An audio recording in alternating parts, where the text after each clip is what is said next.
Hey, coucou, un petit coucou à toutes et tous les désintoxiqués du sucre. Ça fait 2 semaines maintenant quasiment qu'on a commencé le challenge 21 jours sans sucre.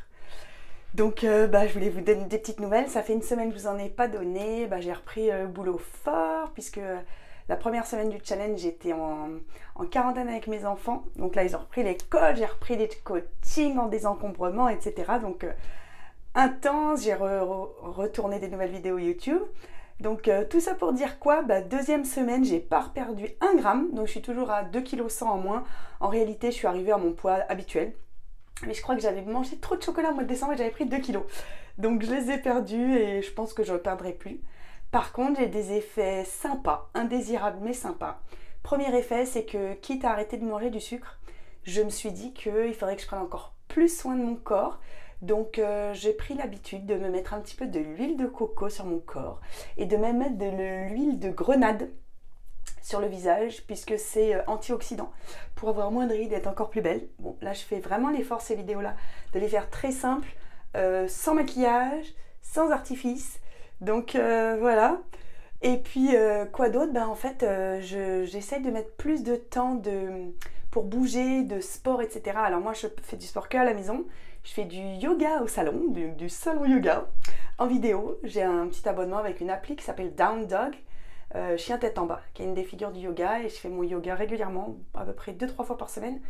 Et là, j'ai mis en place le mercredi matin. Ça fait 2 fois que je fais ça. Quand je dépose les enfants au centre de loisirs, je vais faire une marche pendant 30 minutes ou 40 minutes au parc en bas de chez moi. Donc j'ai vraiment envie de me bouger, de prendre encore plus soin de moi. Je dors toujours aussi bien, vraiment je sens des bienfaits extraordinaires. J'ai plus du tout mal à l'estomac, j'ai plus de problème quand je me réveille. Avant souvent je me réveillais le matin, j'avais mal à l'estomac. Donc je rappelle pour ceux qui ne savent pas, je suis un régime sans gluten, sans produits laitiers, parce que j'ai une maladie des intestins qui s'appelle une maladie cœliaque. Et là le sans sucre, vraiment je suis très contente, donc je l'annonce officiellement, je vais continuer. Après le 31 janvier, je ne vais pas me lâcher, je ne vais pas me faire des orgies de sucre, de chips, de sauce tomate industrielle et compagnie, parce que j'en ai pas vraiment envie et parce que j'ai tout de suite trouvé comment remplacer. Par contre, un petit détail rigolo, c'est que j'ai une voisine adorable qui cuisine des produits sans gluten et sans lactose, puisqu'elle a une maladie de Crohn, qui est une autre maladie des intestins, très sympa aussi. Et elle m'a cuisiné des barres de céréales sans sucre ajouté, extra délicieuses. Sur Instagram, j'ai mis les photos avec du beurre de cacahuète, des baies de goji, non pas de baies de goji, des cranberries, des graines de chia ou de chia et des dattes.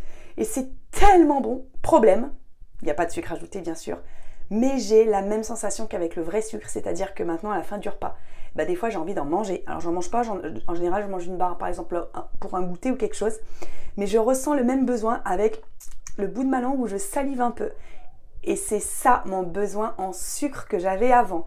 Donc je veux pas retomber, même si c'est sans sucre ajouté, qu'on a dit on prend des fruits et tout. J'ai pas envie de retomber dans une addiction où j'ai un peu de salive au bout de ma langue parce que j'ai envie de sucre. Donc je vais continuer le challenge, je pense jusqu'à fin février. Donc jusqu'à 28 février, je ferai quasiment 2 mois. Et puis après, je mangerai de temps en temps un peu mes chips au vinaigre que j'aime ou ma pizza sans gluten que j'adore. Je pense que je remettrai peut-être ça. Mais c'est même pas sûr. Donc en tout cas, j'annonce que je vais faire ça jusqu'à fin février. Là, je vais faire des gâteaux, je vais chez des gens les week-ends et tout. Et en fait, je dis, je mange pas de ça, et puis c'est pas grave. Ça me gêne pas, en fait. Je suis très, très contente. Et je voudrais adresser ce message principalement à toutes celles qui me disent, j'y arrive pas, j'ai craqué, etc. On s'en fout!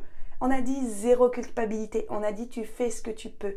Le but, c'est d'avoir analysé pourquoi tu craques. C'est d'avoir analysé si tu as des crises de boulimie. C'est d'avoir analysé à quel moment tu as ces besoins en sucre. Pourquoi? Quel est le rapport psychologique? Comme ceux qui fument, il y en a c'est l'addiction à la nicotine, il y en a c'est l'addiction au geste. Voilà, donc vraiment le but de ce challenge c'était, et c'est toujours, on a encore une semaine à tenir ensemble, c'est de se rassembler autour d'un projet commun, c'est de se faire du bien au corps, d'essayer de plus trop maltraiter notre corps, mais ne pas se culpabiliser, surtout le principal. Et j'ai une pensée particulière pour les femmes qui m'entourent et les femmes que je ne connais pas. Alors ça va peut-être vous paraître bizarre, mais je me suis rendu compte qu'il y a beaucoup de femmes qui mangent beaucoup, qui ont des crises de boulimie parce qu'elles ont eu le malheur d'avoir des violences sexuelles quand elles étaient enfants ou quand elles étaient adultes. Et j'ai encore deux amis qui se sont confiés à moi récemment sur ça. Donc je voudrais adresser une spéciale dédicace à ces femmes et leur dire que vous êtes déjà incroyables, ne vous mettez pas de culpabilité. Et si vous avez des angoisses qui reviennent et que vous avez besoin de manger, eh ben c'est pas grave, d'accord? Parce que vous avez déjà affronté le pire et vous êtes déjà sur un chemin énorme pour aller bien. Donc la culpabilité, il faut l'enlever. Voilà, c'est une spéciale dédicace, un sujet dont je parlerai peut-être dans une prochaine vidéo qui me tient beaucoup à cœur. Parce que j'ai de plus en plus de personnes autour de moi qui s'ouvrent autour de ce sujet, qui devient de moins en moins tabou. J'en suis ravie. Donc si tu as eu ce type de problème dans l'enfance ou même à l'âge adulte, ou si tu as d'autres angoisses qui te font ressortir ton envie de sucre, ne culpabilise pas. Tu fais ce que tu peux et c'est le principal. Et peut-être que ce challenge t'a fait ressortir des choses, et ben c'est sûrement pour continuer ton chemin et pour aller encore mieux sur ton chemin. Plein de gros bisous à toutes, plein de gros bisous à tous. On continue ensemble, il reste encore une semaine. C'est jusqu'au 31 janvier. Ciao, ciao!